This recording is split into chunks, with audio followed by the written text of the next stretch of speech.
stiamo veramente valutando tutto questo e siamo uniti nel dolore ma anche uniti nella voglia di ricostruire. All'indomani del rogo che ha devastato a Parigi il tetto di Notre Dame, i francesi sono uniti nel pensare già alla ricostruzione della cattedrale.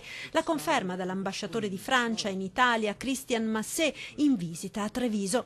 Negli occhi ancora lo shock delle immagini delle fiamme che divorano le guglie di uno dei simboli di Parigi e della Francia, ma la volontà è quella di rispondere subito all'appello del presidente Macron per ricostruire la cattedrale. C'è l'unità del popolo francese per ricostruire la cattedrale. Devo dire che qui a Treviso ho avuto tanti messaggi di simpatia, di sostegno che per noi è molto caro, veramente un sentimento da parte della popolazione trevigiana di vicinanza, di amicizia e questo veramente ci dà grande forza. Una vicinanza e una solidarietà che l'ambasciatore, alla sua prima tappa della visita in Veneto, dice di aver sentito forte, quasi riparta proprio dalla Marca la volontà di rinsaldare i rapporti tra i due cugini, Italia e Francia, dopo le forti tensioni con il governo che avevano portato lo scorso febbraio la Francia a richiamare in patria lo stesso Massé.